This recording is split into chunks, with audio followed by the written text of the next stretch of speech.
This man loved zombie hot webcam girls.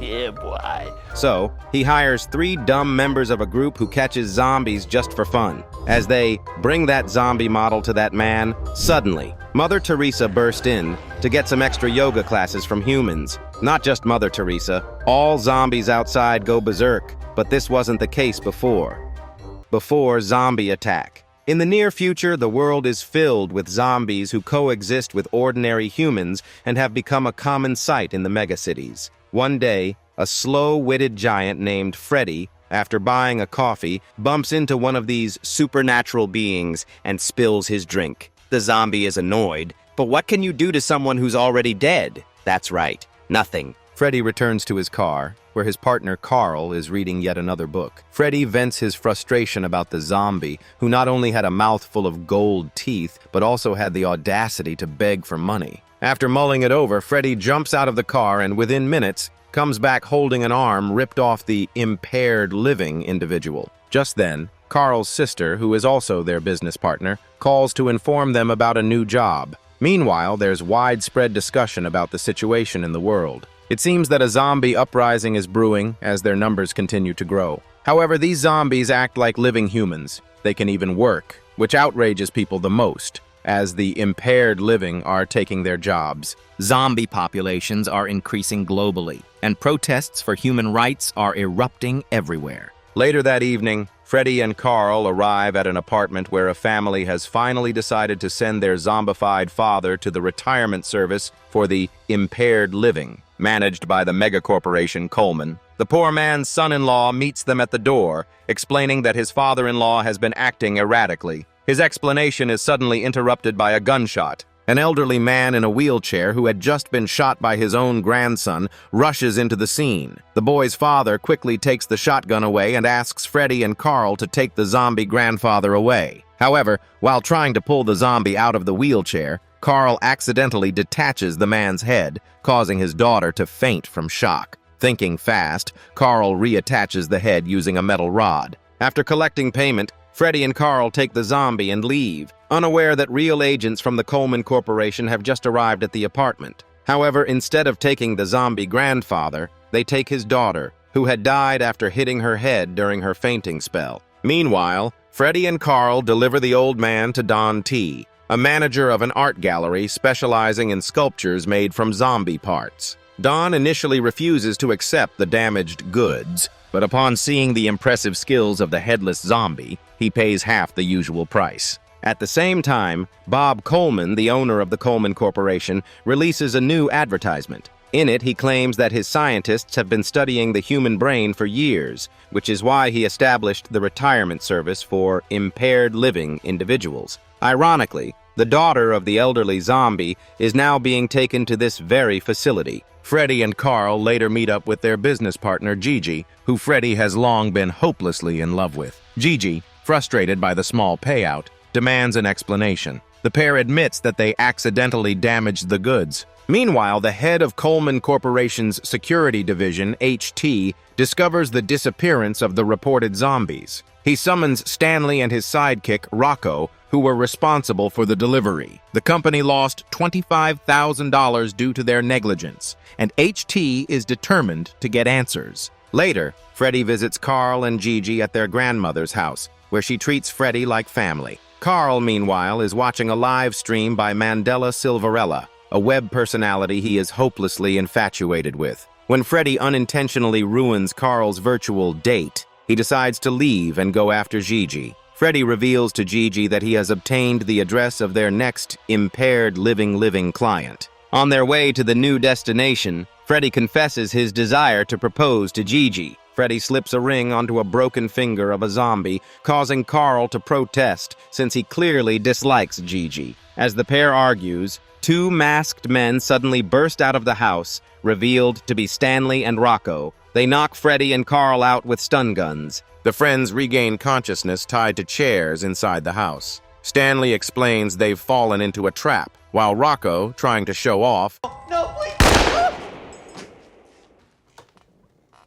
Annoyed, Freddy threatens him, stating that he disrespected his grandmother's beloved grandsons, only to be zapped unconscious again by the stun gun. Meanwhile, Gigi is unsuccessfully trying to reach Freddy and Carl on the phone. She eventually returns home and finds the two passed out on the couch. When they wake up, they recount the trap they fell into. Suddenly, Freddy notices that Carl's hand is tied to a TV remote. He orders Carl to turn on the television, and the screen reveals the kidnappers holding their grandmother hostage. The kidnappers announce they represent the Coleman Corporation and have taken the grandmother as collateral. They demand $25,000 to cover the company's losses caused by the trio's activities, plus an additional $25,000 for moral damages. They give the group 24 hours to deliver the money. After the screen turns off, Gigi suggests they think of a new job to raise the funds. Freddy remembers Don, the art gallery manager, and his ability to provide them with a lucrative job. The group heads to Don's nightclub where a performance is underway.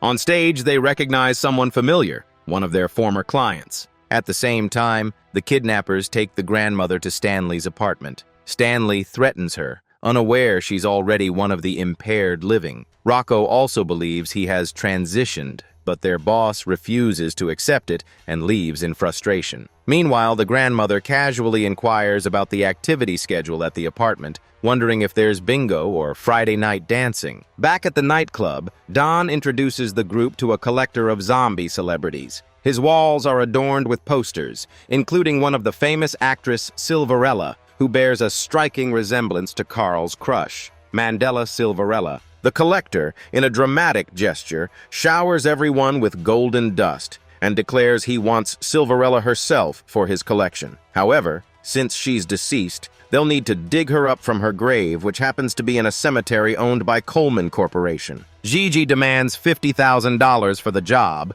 and the collector agrees to the price. Meanwhile, at the Coleman Corporation, the security chief, Hetty, briefs the board members about the growing danger of a zombie takeover. To demonstrate his new zombie elimination technology, he disintegrates a zombie's body into atoms. However, Coleman, the corporation's CEO, announces Hetty's demotion after the demonstration. That night, the trio, Freddy, Carl, and Gigi, arrive at the cemetery. Freddy and Carl begin digging up Silverella's grave, while Gigi monitors the area and hacks into the corporation's server. There, she discovers the results of Hetty's experiments. As the guys reach the coffin, a Coleman Corporation car pulls into the cemetery gates. Gigi rushes to warn Freddy and Carl, only to find them staring in despair. The famous actress Silverella has decayed into a dry skeleton and cannot be revived. Suddenly, Coleman agents open fire, wounding Carl. Meanwhile, back at the corporation, Hetty seizes power by killing Coleman, who subsequently turns into a zombie. Later that day, Stanley returns to his apartment to find it spotless, with his grandmother dancing joyfully. The impaired living grandmother has cleaned the entire place, and freshly baked cupcakes sit on the counter. While Gigi tends to Carl's wound, the kidnappers call again. This time, Gigi recognizes Stanley's voice, recalling their past romantic relationship. Realizing he's been exposed, Stanley openly threatens the grandmother. However, Rocco, once again trying to show off by spinning his pistol, accidentally fires a stray shot. The impaired living grandmother calmly reassures her grandsons, while Stanley hangs up, defeated. Gigi suggests finding another Silverella. Freddy recalls Mandela Silverella, the webcam model Carl is obsessed with. The group heads to a Webcam Studio, where Carl, as a loyal client, receives prizes and gets escorted to Mandela's room. Carl convinces her to escape with them, and charmed by the romance of the situation, she climbs out the window. Carl is elated, while Freddy starts to worry about how they'll solve their broader problems. As they leave, the group hears a public announcement about being wanted by the authorities. They pull over, and Freddy tries to come up with a solution. Meanwhile, Gigi arranges a meeting with Don at his gallery, where the kidnappers are supposed to deliver the grandmother. During this, Carl realizes Mandela is missing and frantically searches for her. At the same time, Hetty begins an experimental gas test in a lab room where scientists are working on adapting Coleman to his new zombie state. When one scientist pleads to leave, Coleman bites her, turning her into a zombie. Carl eventually finds Mandela and admits they are planning to deliver her to the collector. Touched by his honesty, she kisses him. Meanwhile, Freddy and Gigi encounter a police officer near their van who, unaware they're fugitives, helps them retrieve a zombie stuck under the vehicle. Things escalate when Carl and Mandela see the scene, attack the officer, and leave him lying next to zombie remains. Horrified, Freddy and Gigi flee with the group. At Don's gallery, the exhibition is underway, attracting fans, including none other than Mother Teresa herself. Hetty secretly arrives and releases his experimental gas into the club's ventilation system. Meanwhile, the friends escort Mandela to a cabin. The collector's show takes a horrifying turn as his grotesque zombie creation, pieced together from parts of other zombies, takes the stage. The collector, upon spotting Mandela, Silverella, showers her with compliments and becomes possessive, clearly jealous of Carl. The zombies in the gallery suddenly go berserk, attacking and biting people. Amid the chaos, the collector hands over a briefcase of money, dreaming of a night with Mandela. However, Carl abruptly announces the deal is off. Carl declares his love for Mandela, but she, seeing an opportunity to secure her future, leans toward the wealthy collector. Unable to take it anymore, Carl confesses the truth about their deception. The collector, furious and disappointed, is interrupted when Mother Teresa bursts through the door and bites him in the neck. More impaired living zombies follow her inside, escalating the pandemonium. Freddy quickly realizes they must fight back. As chaos reigns, Don sneaks away with the briefcase of money. Carl escapes from the zombie nun, while Gigi helps Freddy fend off other attackers. Mother Teresa is eventually knocked out, but the collector, now a zombie, attacks the group. Mandela unexpectedly comes to their rescue, taking the collector down. Meanwhile, Don runs into the main hall and is immediately attacked by rampaging zombies. The four heroes follow him and find themselves in the middle of a bloodbath. On the news, they see themselves labeled as fugitives. Amidst the mayhem, they notice Mandela in the center of the room. To their shock, the zombies avoid attacking her. She retrieves the briefcase of money and walks out of the club just as Coleman Corporation's operatives storm in.